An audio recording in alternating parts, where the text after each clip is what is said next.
I'm not a philosopher or a prophet. These are the musings of a common man.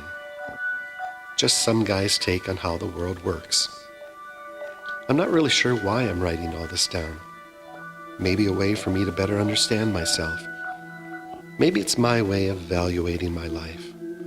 Maybe I'm just bored. But I do know this. Sometimes the simplest statements can convey the deepest truths. These are simply the random thoughts of an older man. I was born in 1954. I remember Eisenhower. I thought that when the 60s arrived, that cars would fly. I guess all those fins back then didn't mean anything. I saw JFK sworn in.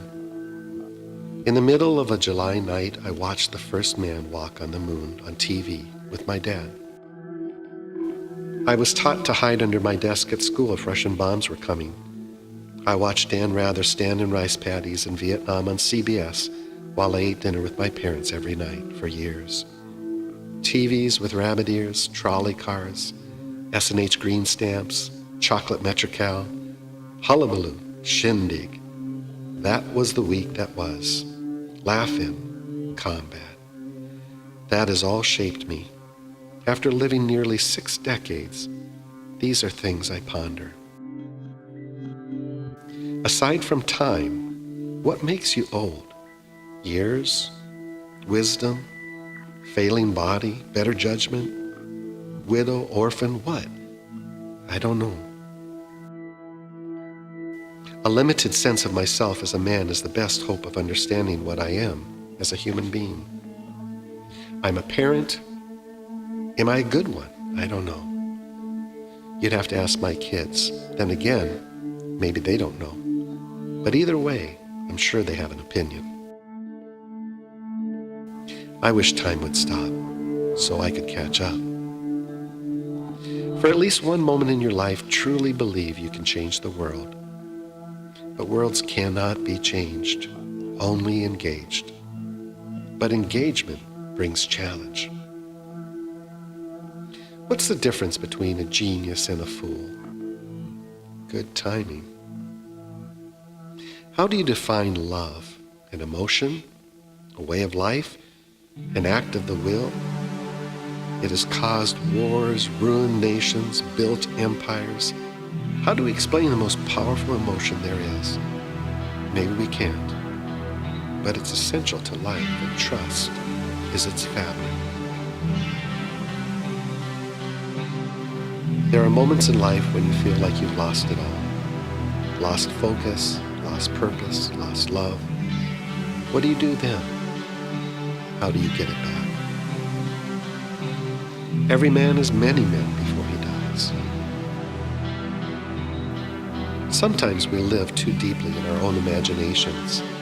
I find myself falling prey to that more often than I should. A man's hands show what he does. A man's eyes show who he is. One day, someday, I'll be gone. And when that happens, someone will go through all my things. They'll find photos and wonder who some of the people are. They'll rifle through my papers and forms and books and manuscripts. If I'm lucky, they'll grab a handful of my memories to keep before they toss it all away. I'm told that there are secrets that people carry to their grave. I have no such secrets, but if I did, I would have no idea how to suppress them for that long. Everyone has at least one moment in life when they look in the mirror and for a split second don't recognize the person staring back at them. We think to ourselves, where is that idealistic 18-year-old kid? The thing is that you don't feel any different now than you did then. You're no less idealistic, but you are so much less younger. Control of your life is an illusion. You can't control it. You can only guide it to stay on the path, whatever path God has chosen for it. In the night, secrets are created and fears are reinforced. It's the formula for paranoia. We live in someone else's future as we create our own past. As we grow older, we start to think too much. But the worst thing of all is when we don't keep our thoughts to ourselves. Surprise is the culmination of a series of events that can have only one outcome. How do you define the impossible? Something that cannot be done, something that cannot be imagined, or something that cannot be perceived? I have trouble sleeping. Only recently I've been able to go a whole night without waking up at 3 a.m. and wondering what will become of me or someone else.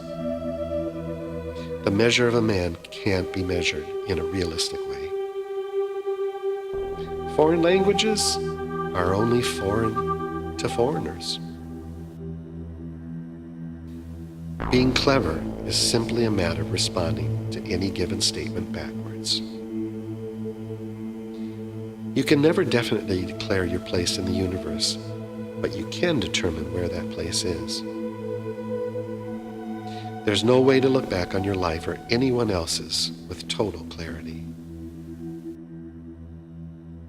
What makes a king? Subjects or sense? What is faith and where do you place it?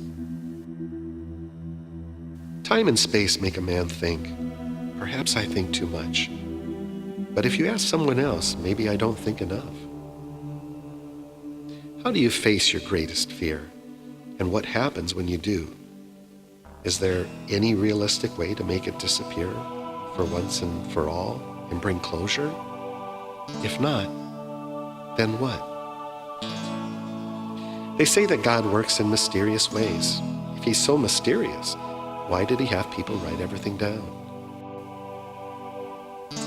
There are times when I'm afraid to die, and there are other times when I'm encouraged by the thought of my eternal reward. Is this the ultimate internal conflict?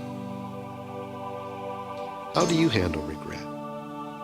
Not just something you shouldn't have said to someone or that time you got caught stealing candy, but real regret. The things that haunt you in the night, or when you're driving alone, or when you're writing down your thoughts in a book. This is not a set of rules to live by. It's not gospel. This is not a manifesto or a credo or a mission statement. It's not some kind of confession. I don't intend to publish it or pass it on for future generations. These are just the things I wanted to chronicle. I've written it all down and I'm done. It's time for me to get some sleep.